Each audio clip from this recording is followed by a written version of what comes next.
We are rolling. Welcome, welcome, welcome to Center for Spiritual Living, Asheville, Science of Mind 103. And it is April 8th, 2019, in time and space where we are. It's wherever it is where you are. We always begin in treatment. So, you know the drill. 5 people up front. The sooner you get up, the quicker you can pick your step. All right, which one are you taking? I want number 3 today. Okay, Pekatha is doing the realization affirmation. We've got step 1. I'll do 5. Okay, Terry's got the release. I'll do gratitude. Okay, Carrie's got step 4. We've got steps 1 and 2 available for you. I'll do 1. Yay, Robin. Okay, who wants to do identification unification?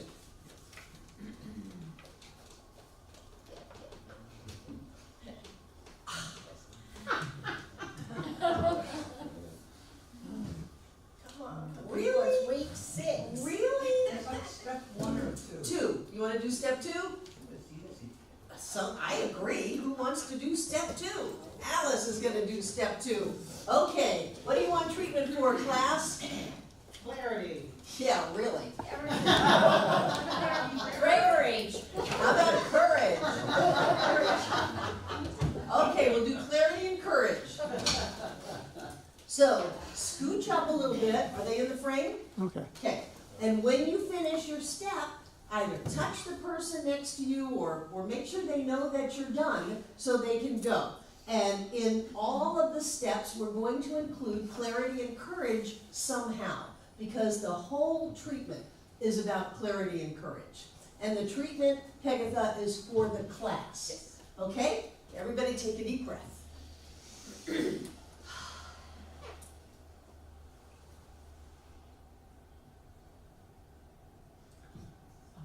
step 1.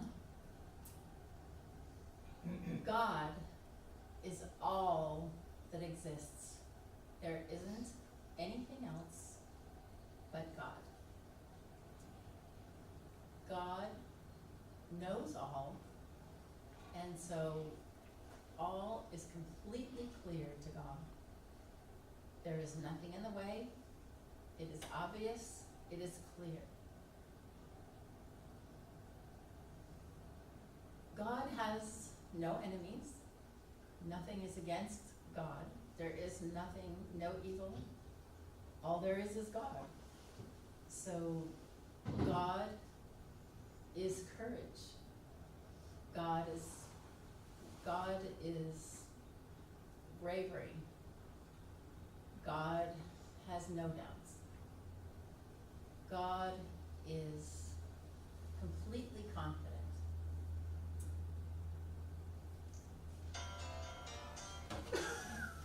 It is with great pleasure that I accept my oneness with God, with Spirit.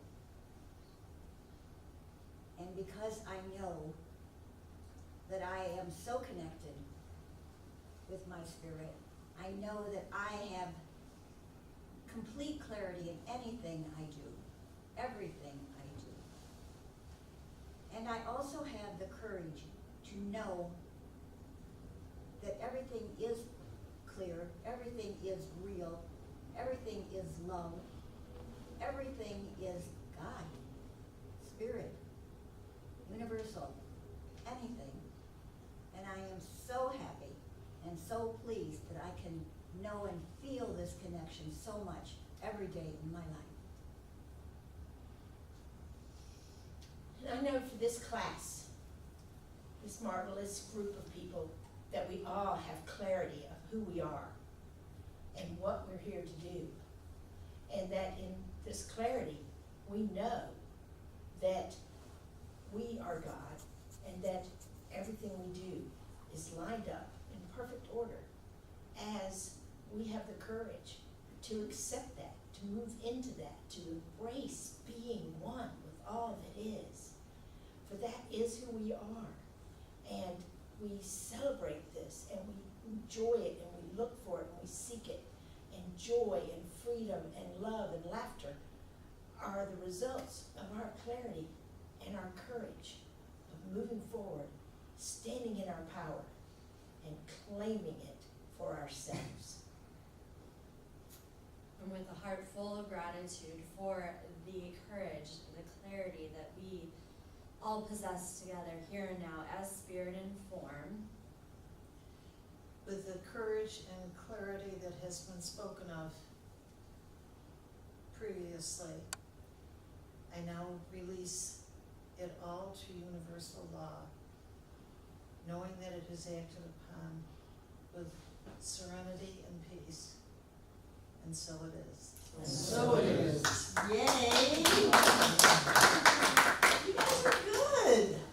I've been reading your treatments. You got this. Speaking about reading your treatments. Secondary causation.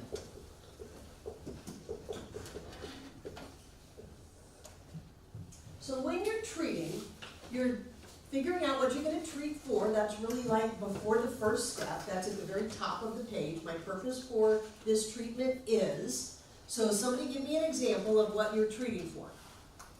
Abundance and clarity. Abundance, one.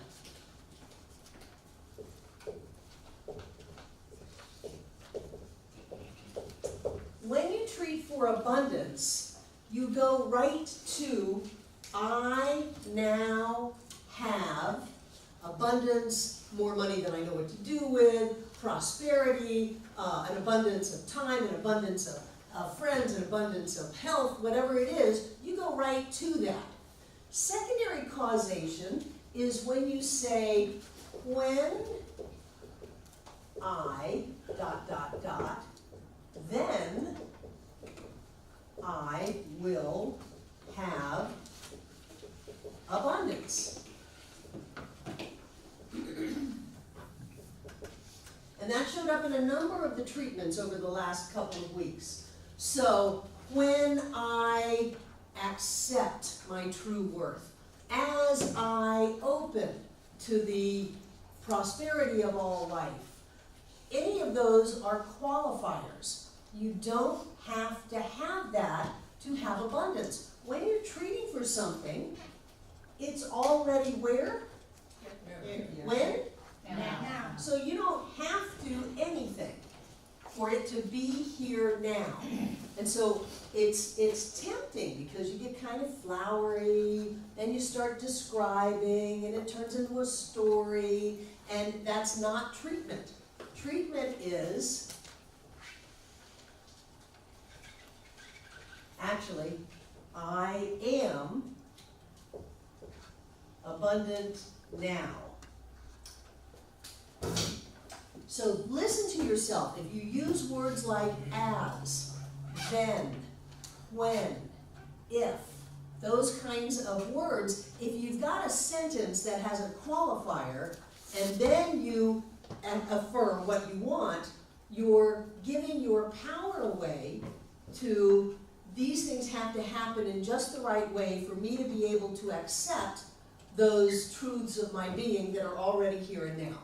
I've got to be clear. I've got to be open. I've got to be release anything that's blocking me. Those kinds of things. And if we had to do all of that, we would never demonstrate. That's why we go to practitioners. Because we haven't been open. We haven't released. We haven't accepted. And some practitioners will say, well, it didn't demonstrate because they weren't ready, because they weren't open enough, because they weren't clear enough, because they didn't believe enough. Well, if they were ready, open, clear, and believing, they'd never go to a practitioner. They would have demonstrated it already. So you don't have to run that trip on yourself or your treatment partner. They don't have to do anything to have peace, power, beauty, joy, love, light, wisdom, prosperity, happiness, life. They don't have to do anything. Those are already here and now. So be mindful of your treatment work, whether or not you're moving into a secondary causation. Secondary causation says that for me to be abundant now, it's contingent upon this thing happening. This person doing something, this deal coming through, this check coming in, something like that. And when we do that, we've given all of our power away, and then it gets really iffy, instead of rock solid knowing. Those things might happen, and if they need to happen in the unfoldment of your demonstration, then they will, but something else may happen. You don't know how it's gonna work. You just know that you have abundance now, you have more than enough to do whatever it is you wanna do, that the universe is filled full to overflowing, and that's your nature, and you always have more than enough, because you live in an abundant universe, and you go on and on about that, but it's always right here now. It's not when this happens, or if this happens, or if I grow, or if I open, or if I forgive, or anything like that. It's not like that. That's all secondary causation. And those things might happen, but you don't treat that. You treat the end result, and that's the only thing you treat. Does that make sense? And that'd be Yes. first causation then? Yes, yes, Okay, and is that, are these primarily what you're discussing now is in stage 3? that you're Yes. calling, right? yes, yes. Anybody have any questions or comments?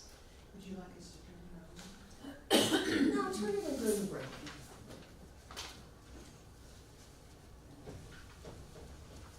I have a question. Yes? I notice myself going sometimes into, like when I was saying God is all, wanting to say there is no evil. But should I not say anything negative? A couple of people use denials. If you want to use a denial, I don't teach denials because I don't think they're a great idea. But I know there have been times when I've looked and said, disease is neither person, place, nor thing. You have no power over me. I refuse to accept you. But then you've got to go into the affirmative, the positive, or else you've just treated for what you denied, because the universe cannot hear a no. If the universe heard a no, let's say this is the universe, remember it has no edge. But if it had a no, this thing, there is no poverty, no lack, no limitation, no suffering, no struggle, no disease, and the universe could hear that, then there would be a spot in the infinite that didn't have something. And it would screw everything up. There would no longer be an infinite, because there'd be the universe and that which the universe doesn't have. And we would go from oneness to two-ness, time and space would fall apart, and we wouldn't be here. So whenever you say there is no, and that's why I don't teach denials, although a lot of people do, whenever you say there is no such and such, or this doesn't exist, or this isn't real, you've got to move yourself into the affirmative after that and really kick it in to where you go, I know this. I know that this is so. Otherwise, you're just affirming. What happens if you go through life and go, oh, there's no pain, oh, I'm not sick, oh, it's not hard. You're affirming that there's pain and you're sick and it's hard.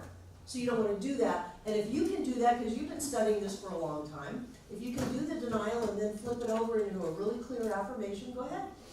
I don't care how you get to the end, as long as you get there. And the end is an absolute knowing of truth. Yeah, normally I would think not to say anything negative, but it was true that when I said, therefore there is no evil, something in me went, woo, you know, like I felt this like, oh, you know, that sort of, and so it felt good. Right, just, you've got to be really clear after that. And in the textbook, Ernest teaches denials. And he says you've got to follow it with a very positive, affirmative statement so that you're not back in that denial. She Jane. said there's no problem, so. The thing about denials is that they, for me, they suggest things that I ordinarily wouldn't think about. You know, that they said, like you say, I know that I am not ill. But that gives you the idea of illness. Right, so I know that I'm healthy. Yeah, Uh-huh. so every time you use a denial, you're kind of suggesting, Right, that's why you got to follow it up with a very positive statement. yeah. And some people like that. You know, different strokes for different folks. Like like you would want to negate it, so I know there is no evil, there is only good, Mm-hmm. you know. Or I know nothing can hurt me. I know there's nothing bigger than me. I mean, it depends on how lost in the muck and mire I am. Sometimes I've got to work on myself and say, well, that's the most ridiculous thing I've ever heard you think. But you got to carry it all the way through to a very clear, positive affirmation. Yeah, Yeah. because if you say, I know that nothing will hurt you, that really gives you a suggestion It does. that you're being hurt somehow. Right, right, so you've gotta follow it up with, I'm always safe, I carry my safety with me, Yeah. I send it out, and it's reflected back to me in every person in my life, in every situation. I walk in safety, I live in safety, I am safe. Mm. And by then, you've counteracted the denial, but sometimes, especially if your emotions are all caught up, then a denial can give you that sense of relief. But play with it carefully. Yeah. So we're talking just about the absolute, we give a. I teach to treat in the absolute.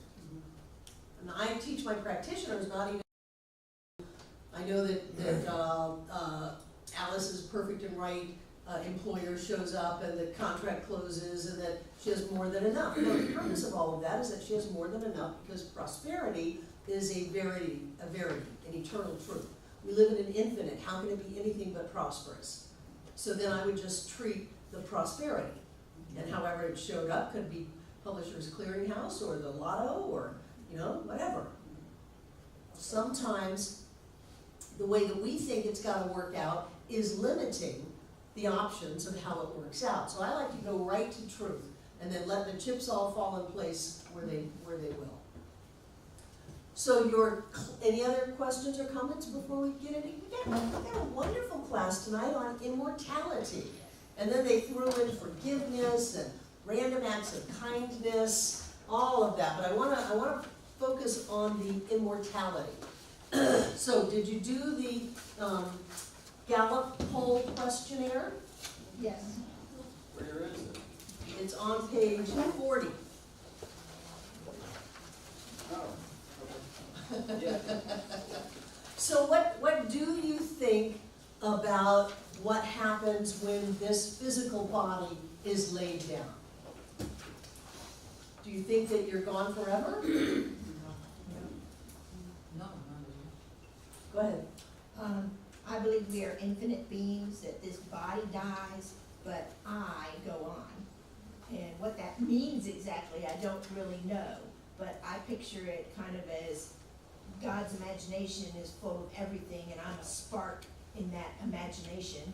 And as I return to the whole spark, I choose to come back and play again, whether it's here on this dimension, in this earth, or if it's somewhere else or whatever, because his imagination is so vast that I have no idea what my possibilities are, but I go on.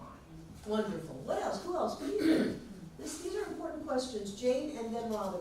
When my husband died, he was just lying there at the bed, and suddenly I looked, and he had a whole lightness about him. I mean, everything looked very bright, and I was just kind of stunned by it. Because I had always thought if you die, then you're dead, but he didn't look that way at all. It was just amazing. And not only that, when I looked at his hair, it was blonde. But he was in a nursing home, and it was just scraggly white hair. But he suddenly made that transformation, but it only lasted for a couple of seconds, and it just happens at the moment of death.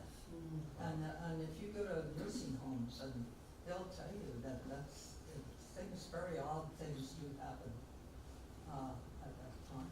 So it just blew my mind, because he certainly, I thought, oh my goodness, he is here somewhere. Yeah. So he was there somewhere. Yes, he was. Robin.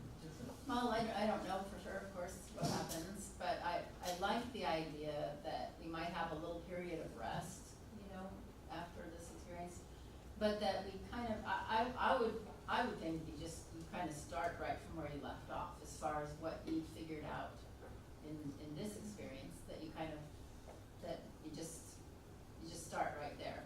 You don't get any, kick it up a notch for freebies. It's just,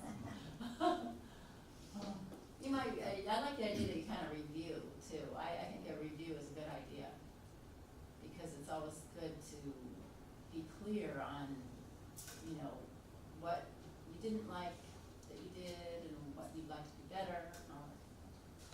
Great. I read something once that really resonated with me, that said that, you know, we're born into this zodiac sign. I know we don't really tie in astrology, but there are certain things with each sign that are, you know, relate to us and who we are. And those are things that we work on in this lifetime. And so when you come back as a different zodiac sign, or the same, you didn't complete what you were here to do. So you get to, you know, either complete it in the next life, or, you know, you're born for a different sign. And often, you know, same body, many souls? No, same soul, many. Right, same soul, many bodies. That was an Right. awesome book, I resonated with Right. that. Who else? What do you think about what happens when your body dies, Amanda? I had this all figured out in my head before I raised my hand. I believe that this personality that is me in this physical body right now is just a piece of a larger personality, and I believe that this part of the whole that is my being is having other experiences, maybe in other bodies at the same time, in other dimensions, in other ways that I obviously don't know about right now. So I believe that when this body dies, that I just become more aware of all of the other things, all of the other ways I exist, and then choose if there's a part that's gonna come back and be physical again, or if I'm going off to, which I really enjoy, so I would say yes. So you brought up an interesting point. There is awareness of the individual, and then there is our personality that is very much tied to this lifetime. So someone could have, you know, I'm reminded of the book by Jane Roberts, The Education of Oversoul 7. And this Oversoul had all these lives of physical form to deal with from a soul level. That there was one soul with different bodies going on in different times and spaces simultaneously. So there's the personality of us individually, but then there's the awareness of us. And so I think that maybe when we step out of this physical life, that we move into the greater awareness. Is that what you say? And maybe our personality stays with us, maybe it doesn't. But there's an awareness, and certainly we glean the value and the benefits and the growth of this lifetime, so that hopefully, you know, we don't have to do all of it all over again to learn from scratch, but there are different levels of it. So when people say, well, when I die, you know, I'm gonna remember who I was, and I'm gonna be the exact same person that I am now, and I'm just not sure that that's the way that it works. I think that there's an awareness, and I don't think that we meld into the oneness and lose our individuality, but I think the individuality of personality at this level is not really our individual awareness. Robin? Yeah, I also kind of like the idea that if you were kind of a really mean person in one life, that in the next life you get to experience being with somebody like that, not as a punishment, but simply as a balancing, where you get to see what that feels like. Cause and On effect. the other side, yeah, and so that teaches you, oh, okay. That sounds very karmic. Yeah, something like it. So maybe that's why they put in the whole section on forgiveness in this lesson, because if you don't want to take that with you, then it'd be a good thing to let it go while you're still here. Yeah. Breezy. I think the personality you have to demonstrate during, we'll example this lifetime, is indicative of what you're learning through this lifetime. What this different personalities, you know, are learning different lessons because they are different personalities and they project themselves specific ways. And I think the personality reflects what lessons you're learning at this time. Great, great. None of us really know. I'm just interested in what you think. Does anybody think that when their physical body dies and their essence goes somewhere else, that they're just going into nothingness? lot of people think that when you die, you're gone. There's nothing after this life, there's nothing energetic to you, you know, we're just a meat slab, and once it's gone, there's nothing left. So if we're all of the same opinion that something's going to happen after you transition, do you feel like there's going to be some kind of a hell or a heaven, I think that's on Earth right now. right? Have you ever been with anyone when they transitioned? They see dead people. You know, like that kid in that movie, he said, I see dead people. They see dead people. And you can start to measure how close they are when they start talking to people who are no longer on this plane. And they're slipping back and forth through the veil. So chances are there are beings that are not in the physical plane that we connect with because we're stepping out of time. There is no time period for rest or catching up with Uncle Phil or whatever. But chances are there are other beings over there. How do you feel about that? I agree. It's cool. Jane? Well, I think there's in my experience, there is a connection with the animals, and I had a cat, Tipper, and Leon was in a nursing home, you know, about a mile away or something. And suddenly Tippy started crying, and he cried all night, all day, and then the nursing home phoned, and Leon had died right at that point, and Tipper was, he knew it. It was just the most amazing. Animals are amazing. Pegatha and then Brian. I feel like heaven and hell is created here on earth, but that if you have a really, really strong belief that there's purgatory or hell or something, that you create that for yourself too. I think anything is possible, and that, you know, you can go and experience that somewhere else, and maybe you can go and experience heaven for a while too, until you come to the consciousness that, wait a minute, I'm God, and you know, we're all one, and this is everything. And I think you could experience heaven. I don't think you could make yourself experience hell. Has anybody had a near-death experience? Yeah. How'd you feel?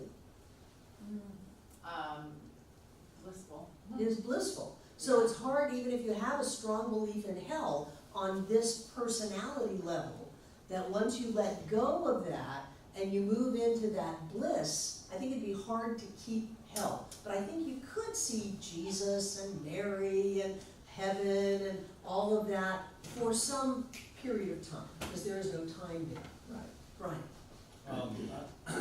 I like the idea of soul groups, Mm-hmm. you know, soul families. I believe that. You know, with reincarnation, you know, my son, he reminds me very much of what I thought my grandfather was about. He looks like him, the My personality. youngest grandson is my first husband, no question. And even his skeptical parents admit that. I think that's really interesting. Yeah. So yeah, I think we go and we do a review, an evaluation perhaps, what did we learn? I think we're here to learn ultimate empathy. You know, and once you achieve that, maybe there is that nirvana that you go to and transcend. Don't come back at some point, but you've learned everything there is to learn. You just can't learn it in one lifetime. And there being infinite levels, who knows where we go? Yeah, sure. You know, just because we don't come back to a physical form that looks like planet Earth, doesn't mean that we're not continuing to evolve in I would say we're subtle, but I don't even know if that's true, other different means of expression. David? When my mother was dying, the last few days, she got extremely spiritual, and she kept talking about love must be. Everything is love, you must love. She never talked like that, you know, when we were growing up, so it was pretty profound. And I remember holding her hands and looking in her eyes at the moment of death, and she literally receded. When they say they pass away, I could see the vitality receding like in a tunnel away from us. And I knew at that moment that she was going someplace. And she wasn't just turning off. And after she died, and the undertaker said he never saw anything with it, a big red heart appeared on her cheek that was never there. We photographed it because we couldn't believe it. We're standing there looking at this. It was like her way of saying goodbye. And even the undertaker said he'd never seen it. We had a photograph to prove it. But she kept saying, we judge ourselves, we take it with us. So when you leave, you wanna be forgiving, you wanna let go. You don't wanna take that with you because it's gonna limit you in the next realm. It was very profound, very moving. Right. That's wonderful. That's amazing. What about, I think most of us agree with reincarnation, whether it's in physical form or some other body, vibrational body. You know, we may come back as a musical note or a light beam or something, who knows what's out there. Do you believe that there's human life on other planets? I believe there's life on other planets, but not human, because that was developed here on Earth. So do you believe there's life on other planets? Yes. Do you believe, and I'm just randomly asking, do you believe that there are ETs? Yes. Yeah. There are what? Extraterrestrial beings? Yes. Has anybody ever seen anything like that? Yeah. I saw a spaceship once. I did it out in Fairview, and I looked at it and I said, you have no agreement to be in my life, you must leave now. And it went, it's like, I'm not doing this. We're always a choice.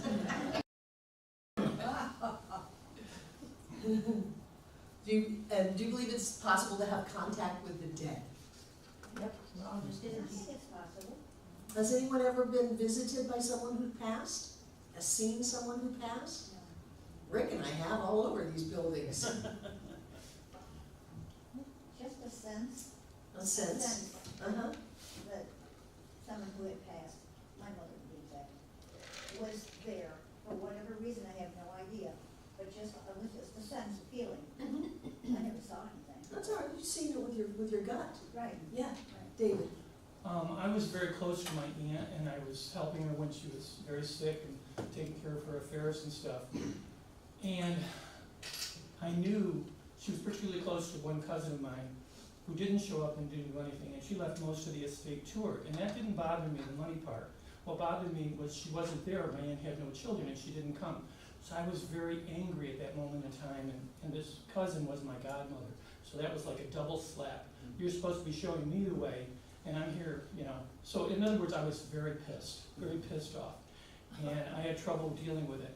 And as I was driving to the cemetery the morning, and the cousin never showed up, and she got tons of money out of this deal. And as I was driving to the cemetery, as I came around the corner at her townhouse where my aunt had lived for 30 years and I visited, I was an emotional wreck. And I remember very clearly the words. And I, as God is my witness, I believe she was speaking to me because I was in such emotional turmoil about her death and feeling she was treated so unfairly by this person. And I heard the words, we both knew that one day I would have to go. Remember the laughter, the love, and the memories. And it was in her voice. Yeah. And all of that negative, hateful, vengeful energy that I was dragging around because I was so angry at my cousin was released. Because I knew my aunt was okay, and she didn't want me to be suffering over whatever that karma was, whatever that transition was. So the effect was so profound that I believe that she reached out to calm me, to put me at ease. And you know your anger was just a defense mechanism. So let it go. Exactly, I did have to do that. Who was over here? Okay. Brian, Pegatha, and Jane. So I had a couple experiences when my mom passed, and I did see her pass on her deathbed. We were all there at the hospital. She waited for me. Came from Asheville when I was, she died 15 to 30 minutes after I got there. She definitely waited. And then I saw a huge bear cross my path as I was going on a drive down the parkway following a day or two. This kind of animal stopped in the road, looked at me, and I'm like, hey, Mom. And communicated, and then I've been visited in my dreams by both my parents and had a conversation with them, and I was present in the dream, which doesn't usually happen, and I know it, and that's happened a couple of times with my parents, or maybe more so my mom. I had a stronger connection with her. Wonderful. Pegatha. Mine was an animal experience. My favorite cat that I'd left in Florida and stuff, my friend called me up to tell me that their two dogs tore him apart.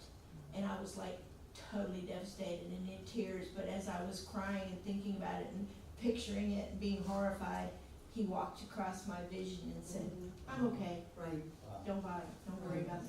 right. And Shane. My husband, his name was Leon, and he liked crows. And so, when he died, suddenly there was this crow in our yard, and the crow was going, Leon, Leon. I remember that. Oh, Just calling to you. And you know, I looked around for that crow, never could find, it took me about 2 or 3 weeks to find it. And finally I saw him high on a wire, and he's cute, he's going, Leon, Leon, with his little wings were going like that. But, yeah, so, I was just laughing at me, you know, his dog, I joke maybe. I think it's important to think about these things. Being afraid of dying really inhibits a person's ability to live. The native teachers say wear death on your shoulder. The phrase is, it's a good day to die.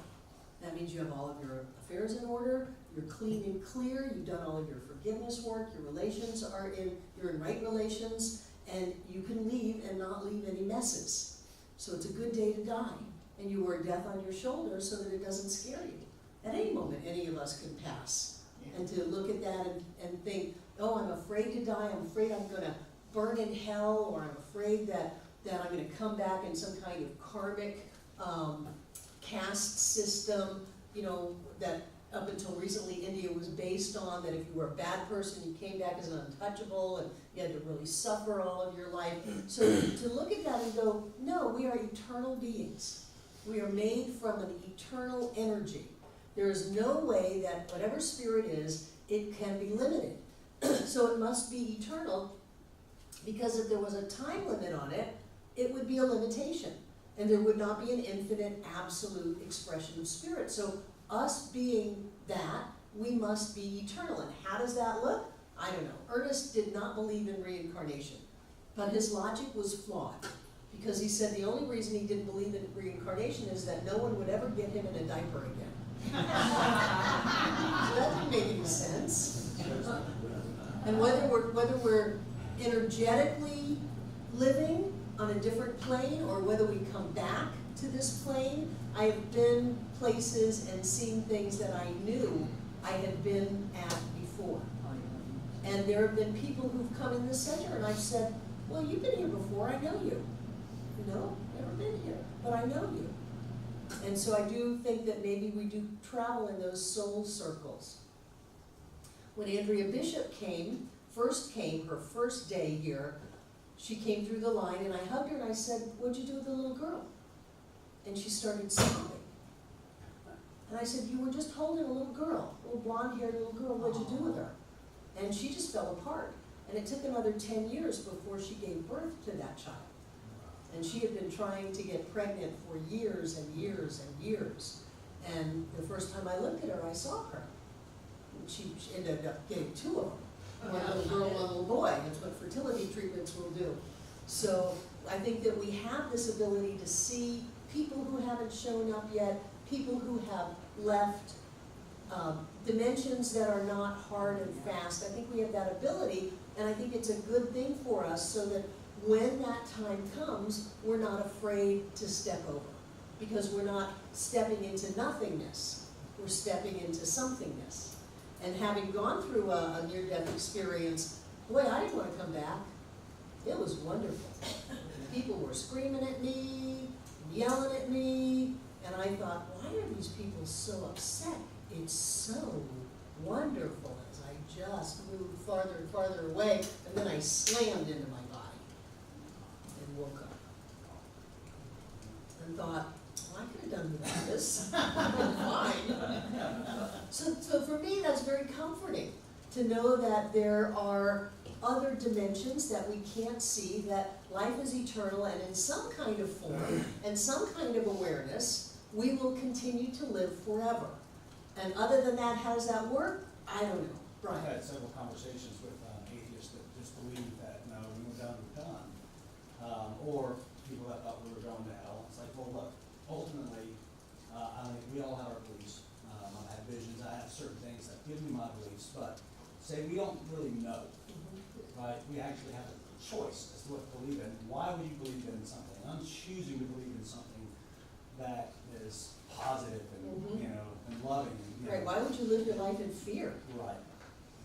Because Thinking you want that- somebody else to go to hell, that's right.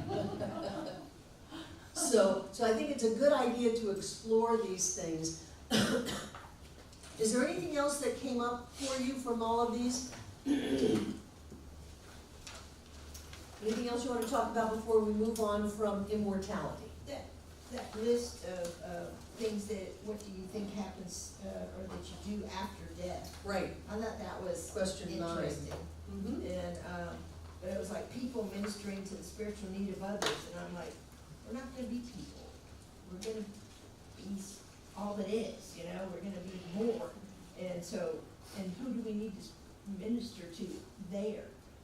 Down here, yes, we might choose to do that kind of thing, but, you know, the way I read it when I was first doing it, I was like, no, I mean, I'm not going up there to help other people unless it's people that are. there are cultures that believe that. Do they really? Yeah, yeah. Interesting. Did anything else come up for you?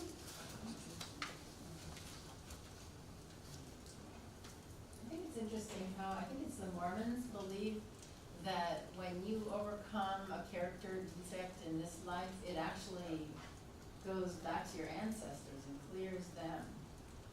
You know, it's like I never really thought of that. I thought of like you clean it up so that the rest of the people on don't have to deal with it, and I just think that's an interesting idea. The native people believe that too.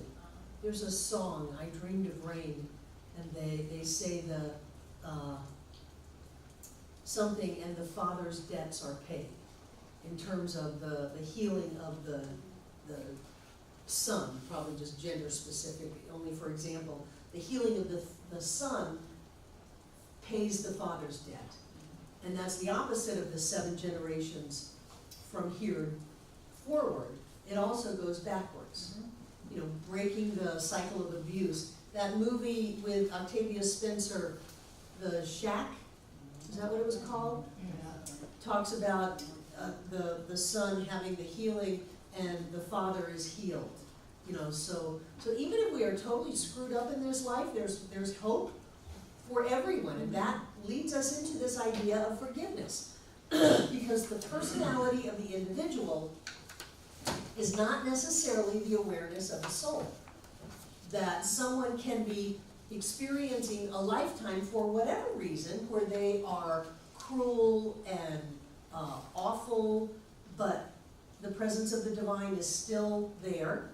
And if we can get beyond our individual personality experiences of you did me wrong, and so I'm gonna hold on to that upset because I have a right to it. If we can get up beyond that, then we can move into greater states of forgiveness, which helps who? Us. So we don't carry that stuff around with us in this lifetime, and who knows what we drag into the hereafter with. And so when we're looking at people in our lives, you're going to pay attention to page 42 for class 8. When we're looking at forgiveness, where is this? Freeing myself and others to love. Okay, 46. I'm looking at 46, 47. This is Linda McNamara, a friend of mine, wrote this thing about keys to forgiveness. When we're looking at people and we can step back a little bit and see them more as not their personality and not what they did in time and space, but a spiritual being, whether they're clear about that or not is not our business. Our business is being clear that we are spiritual beings. And so when we can see them as that, it's easier to let that go. Also, when we take responsibility for our part in that. Even if we're a baby, we're a powerful, ancient, spiritual being creating our experience. And some of us have created some humdingers in this life. And rather than have to go through that again and again and again, it's important to be able to let it go and to realize that there was good in there no matter what, and that I am the one who creates my life, whether I'm conscious of it or unconscious, whether I'm dealing in race consciousness or family consciousness, or whether I'm dealing from enlightened consciousness. You know, we went all through that a couple of weeks ago. And so I can then forgive them. And I can forgive myself for not being the amazing enlightened being I know myself to be. I know that that's who I am, and when I do dumb stuff, it's important to let myself off the hook and to realize that just because my personality may have been caught up in the moment, that my spirit or my soul isn't, that I'm still crystal clear about who I am. And so then you start looking at other people, and you can let that go, and let that go, and let that go. And when you look at your experiences as, this allowed me to learn something. And if you want to say on a soul level, we come in with certain areas to grow in, I think that maybe that's true, although, again, we don't know. But if we pick, I've chosen to come in and learn compassion, and so we incarnate in a family or find ourselves in a situation where we're getting the crap beaten out of us, and there is no compassion, then that's our opportunity to learn how to be compassionate. Because we've experienced that, we know that that's not the way we want to be. So instead of, you know, being in therapy for decades and telling the story over and over and over again, if we can get to the point where we can see God in that person and see the gift in the event, then we can be grateful for what we have learned. And that, I tell you, that's a big step. To go from, I hate them, they did me wrong, to I'm grateful because I have grown through this, and really that's my soul's choice, my soul's journey, is to grow in love and compassion and joy and life in this lifetime. And to do that, we keep dragging ourselves down with all of these upsets that we've, for most people, carried around all their life. It's like putting a ball and a chain around your foot. And you've got mother, and you've got father, and you've got brother, and you've got sister, and you've got first husbands or wives, and second husbands and wives, and you know, the government, and politicians, and the bank that foreclosed on us, and the realtor that screwed us, and all of a sudden, you can't do anything because you've got all of those balls and chains. And if you can get to the point where you can say, look at what I learned from this, look at how strong I am. I always said that being locked out of my house as my mother's way of child rearing made me strong and independent. I knew how to steal, I knew how to run into other people's yards and take food, I knew how to go and knock on doors until somebody let me in and fed me. You know, I knew how to do that. I'm very self-sufficient because I had to be. So thank you for that. Other people would have, you know, sent the police and charged them with neglect, but we didn't have that then. So I'm very grateful for that. I'm very self-sufficient. I have a lot of moxie. I have a lot of persistence and endurance because of that. Thank you for that. Thank you for that. It's going to take a whole lot to knock me down. You know, and being locked out of a house isn't going to do it. I'm quite capable. So think about some of the things that you may be holding on to resentments about. Look at the price you're paying for that, and consider that this was perhaps a soul agreement, that I'm getting ready to jump into physical form. Baby boomers, for those of you who are in the baby boomer line, okay, we're ready, we're going to jump in, we're the baby boomers. You know, they've taken up almost every family in the country. They've already got 4, 5, 6 kids. I don't know if we have room for you. Sure we do. I'll take anybody. I'm ready to jump into physical form. And we've got all of our soul friends there, our soul people. And I say, I am so ready to be in my power. I am so clear that this lifetime I'm going to embrace power and use it in a way that lifts the entire world up. And somebody who loves me dearly says, I love you so much that I'll be there with you. I'll support you in being in your power. Great, let's go. Boom. And so that's the person in the woods that rapes. That's the person that beats. That's the person that steals. And we go, what an awful person. You're such a terrible person. How could you do that to me? No, I'm helping you. I agreed to pick up that personality and wear it, because it's hard to be that kind of a person. I'm willing to pick that up and to be that kind of a person so that our paths meet, and I can give you your heart's desire, which is to be beaten down, turned into nothing, so that you can learn how to be in your power and use that in a way that lifts instead of crushes. Now, that's just my take on it. Isn't that a different way to look at things? Doesn't that give you the freedom then not to be a victim and not to carry all of that stuff around? Somebody loves us so much that they're gonna knock us down so that we can learn how to stand on our own 2 feet. They're gonna take things away from us so that we can learn that we can create it over and over and over again. They're gonna tell us that we're not lovable so that we can find the love inside of us. Think about the things that you think people have done to you, and look at what you've learned out of it, how you've grown out of that, how you've turned into a better person, how you've evolved, and your evolution lifts other people's evolution too. And so to those people, instead of going over and over again with the story, we say thank you. Thank you for the gift you gave me. And you had to wear a pretty big burden to be that person, to bring me that gift. We always have to learn that way, though. Can we eventually learn in a more harmonious way? I think we do learn in a more harmonious way. Yeah. But I think a lot of us learn in that difficult way. I think it's part of the race consciousness. But as we begin to evolve and get stronger and more clear, go to science mind classes, then we learn how to talk to ourselves and how to see things before they fall apart. We learn to trust our intuition so we don't walk down that dark alley, so we don't turn the check over to someone who's just gonna steal from us. You know, we learn to trust all of that. But in the meantime, we're growing and evolving, and rather than carrying those stories around with us, we can look at them truly as a gift and a blessing and be in gratitude.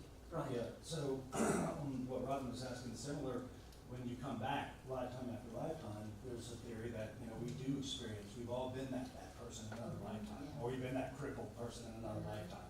Now we're healthy in this lifetime, so that's part of the whole empathy. Yeah. People say, oh, I don't know how they could have done that. Boy, I know how anybody could have done anything. We can all do anything. Given the right circumstances, we can all kill people. Given the right circumstances, we can all hurt people. That's in all of us, and so we need to be mindful about that and not go down that road. To keep ourselves clean, to keep ourselves clear, to keep ourselves focused on how we want to live and what we want to bring forward. And so the choices are, when something happens, do we turn into a victim and blame that person and hold on to anger and resentment, or do we rise above it and see the presence of the divine, be grateful for what we've gained out of it, and move on? And we have those choices every time we drive down a street. David? In my own life, the more tragic, difficult moments have definitely taught me the most, especially about forgiveness. But it goes beyond that, because once you come that full circle, where you start seeing it as a lesson and experiencing the growth, you develop compassion towards someone else who's in that circumstance. And I think before I went through some of those trying times, I probably wouldn't have taken the time that I now would stop and try to be with someone who's going through the similar situation I may have experienced. That's It what teaches you to be in tune with other people and in their weakness and that's what 12 fragility. steps are built on. That's what The 12-step programs are built Exactly. on that. I sat there where you're sitting. I Compassion. know the hell you're in. And I can sit with you and be compassionate and support you, believing that you're gonna find your way out. But I can do that because I was there. Yeah, absolutely. Robin? You think, for me, one of the worst things you can do to yourself is hide something that you have against yourself, or some experience that you feel like you did something really terrible or whatever. The worst thing you can do is try to ignore it and pretend it's not there. And that's what I think is so great about the 12 steps and having a sponsor and all that, is that having somebody you can tell everything. Mm-hmm. You know, because it's not so much about being able to tell them, it's that you get to a point where you forgive yourself enough so that you feel okay to tell them. Right. And once you get to there, it's like, Who was it? John Bradshaw said, we're only as sick as our secrets. I was thinking of it, it's like gas, you know, that, you know, it really hurts while it's in you. It's stinks when it comes out. But then you're it done. goes away. From a Right. physical standpoint, when we carry around a lot of these burdens, a lot of us overthink things. We literally hang our heads lower, we have neck pain, back pain. And so physically, those burdens that we carry around, are just, The mind-body connection, yes, yes. Jane? I had, when I was a little kid, I had a lot of difficulties, of course, and really and truly, it was quite a burden to carry all these, anger and stuff like that. And when I found that if I could let it go, I don't know, it did nothing, what it did for them, I don't know, but for me, I felt so much better, because it's a lot of work. It's a lot of work to continue to be upset. Yeah. It is, and it'll make you sick. Yeah, and especially if you like hate somebody from when you were 10 or something. I mean, that's just a big burden, So- it's a pain. So we forgive for us. Uh-huh. Edwene said, she quoted somebody else, I don't know who, that not forgiving is like drinking poison, expecting the other person to die. Mhm. And we're poisoning ourselves. So I want you to consider checking yourself out, do a little fearless moral inventory here, and see if you're still feeling victimized about anything in your life, like anyone did anything to you, hurt you, took anything away from you, stopped you, shut you down, whatever it was, just flat out wasn't very nice. And if they are, see what you can do about letting it go. You're making it up anyway, so make up a story where you get something out of that. Make up a story to where it's a win-win and you can be grateful and let it go. And that frees up energy. When you're suppressing stuff, you've got, they're called ergs of energy. Let's say you have 100 and you've got all this stuff going on that you're shoving down and you don't know why, you just feel listless and you're depressed and you don't want to get up in the morning and life is just so hard. It's because you're using so much of your energy to shove all of this stuff down that it's sucking the life right out of you. So if you can forgive, if you can look for the good, if you can be grateful for the things that happen, then you free up all that energy and all of a sudden the world is brighter, the colors are prettier, and you start thinking differently and feeling better because you freed yourself. And that's what forgiveness does. Robin? It was such a enlightenment for me in my marriage, that the whole time I was trying so hard to get him to respect me, and just trying to be a better, making more money and better person, and I was trying to change him. I was trying to change him to get respect from him, but it took like so long for me to finally realize that the problem is that I wasn't respecting myself. Right. Like, and when we got into a time where he was starting to like put me down, instead of just saying stop and then walking away, that's what I find. I just learned I could say stop, and then if it didn't stop, I walked away. So have you thanked him for that? Oh, yeah. Yeah, that's what frees you. Yeah. When you it's can just like- thank someone for that. Yeah, I just don't know why it took so long, It's just just what it is. David Mark? I would like to point out that you have just given probably one of the most exquisite explanations and demonstrations of the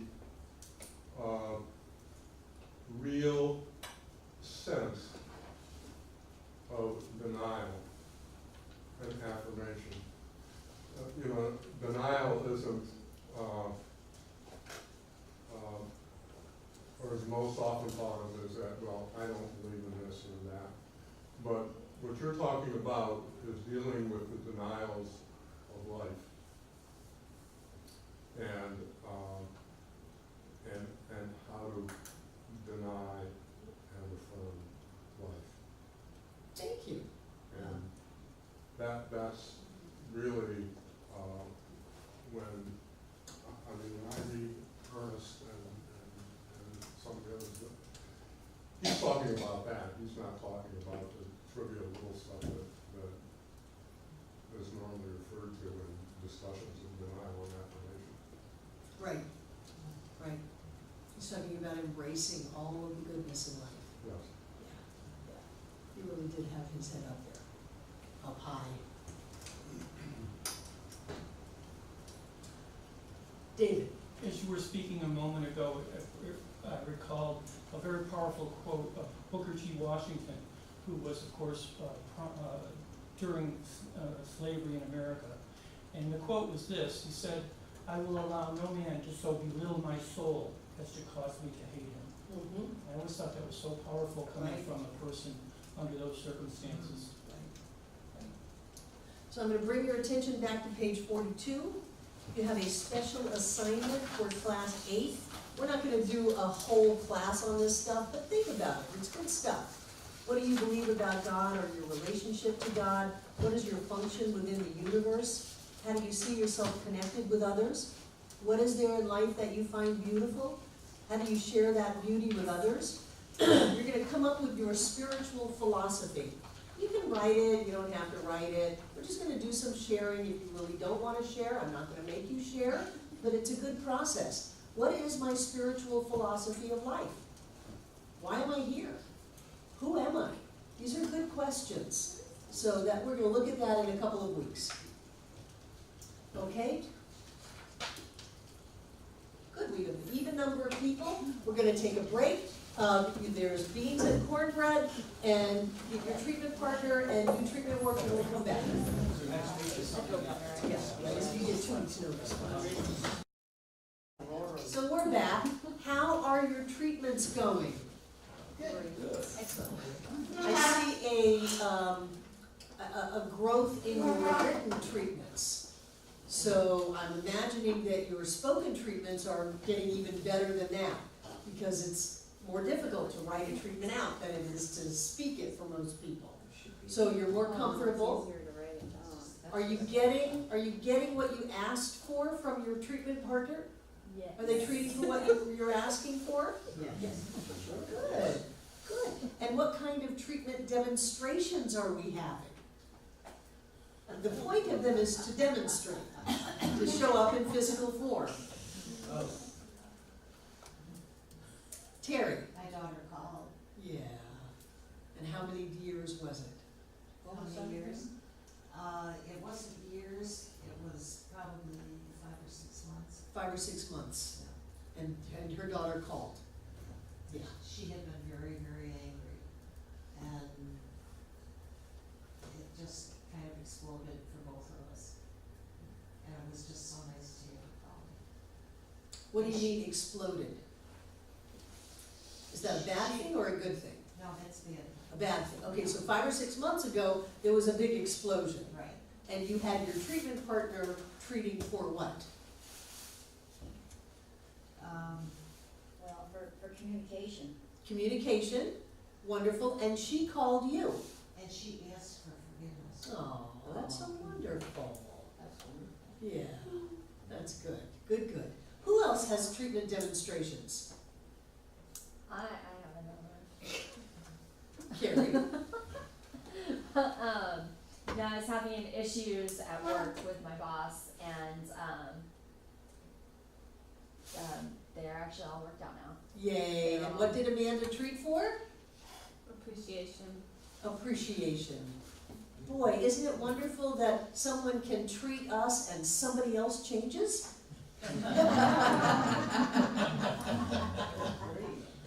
Anything else? I've kind of had something happen. I remember we treated for communication, and I forgot what else. I know technically. Discipline, abundance, communication, integrity. So I guess in the abundance and communication realm, I had been out of communication from a business thing that I've been working on, and out of the blue, I think it literally was last Tuesday. I had several phone calls. I mean, Again, someone else changing. Yeah, it was and I hadn't heard from them. I immediately called them, communicate with I them, love and this they stuff. just called, and that was last Tuesday. Great, I thought so, it breezy. I'm like, yeah, because he did that treatment with me last week. so did you call her and tell her? No, I didn't. Do that. That means demonstrate, tell your treatment partner. But here we have someone treating for Brian or Terry or Carrie. to have an experience, and the way that it manifested was somebody else did something to facilitate that. That's nice. That's very nice, very good stuff. You guys are excellent practitioners. So take out what you're gonna give.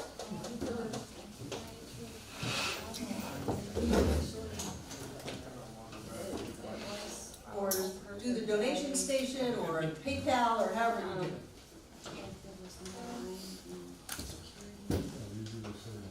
You ready? You wanna get up and move? You can get up and move. Nobody's the boss of you, David Mark. So what I know is that Spirit being all in all, as all, is money now. It is the flow of money, it is the prosperity of money, the abundance of money. And I know that money is a spiritual idea in the mind of God. And so God being all, we have abundance of that presence of the divine in our lives right now. So each of us has an abundance of money, an abundance of prosperity, abundance of all kinds. And in that, I claim for us a life that is blessed, a life that is rich, filled full to overflowing, a life that continues to support us over and over and over again. The doors are open, our way is made clear, and we move forward with heads held high, straight and tall, clear about who we are. God in form as us right now, living the God life, all is well. And so with great gratitude and thanksgiving for everything that is given to this center and for everything that this center gives back, I simply release this treatment into all that God is, because I know that God is all. As together we say, and so it is.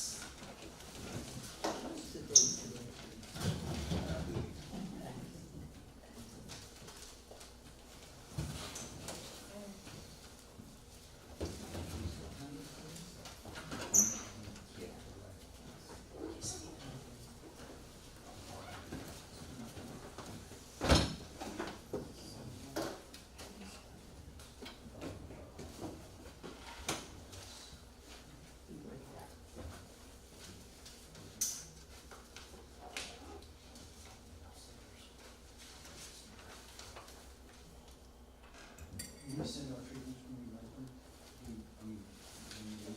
Email them? Wait till we're done. Okay?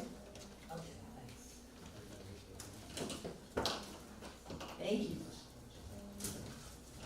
And I know that everything in these baskets is blessed, because every time we give anything, yes. that which we are goes with our gift. There is only one. Us, as beings of light and love and joy, prosperity, health, wholeness, moves into our world with our giving. I see it as golden light that pours forth from each of us, filling up this room from the floor to the ceiling and all between the walls. This air is rich and blessed with God as us. And as Spirit moves in our lives, things happen. So right here and right now, we are touched, we are blessed, and we are healed.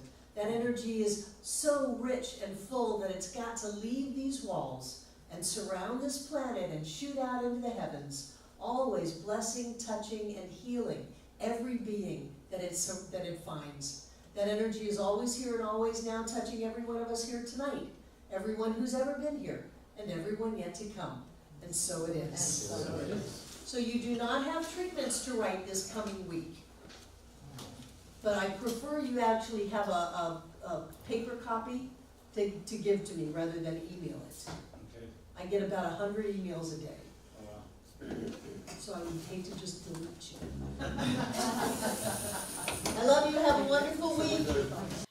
Hi, I'm Barbara Waterhouse. And I'm John Waterhouse. Thank you for watching this message today. Through our website, cslasheville.org, we have over 1,000 messages, classes, and New Thought books, all to download at no charge to anyone. Producing this incredibly valuable collection of ideas is really making a difference in the world. It's changing lives everywhere. Please go to our website, cslasheville.org, and click the Donate button.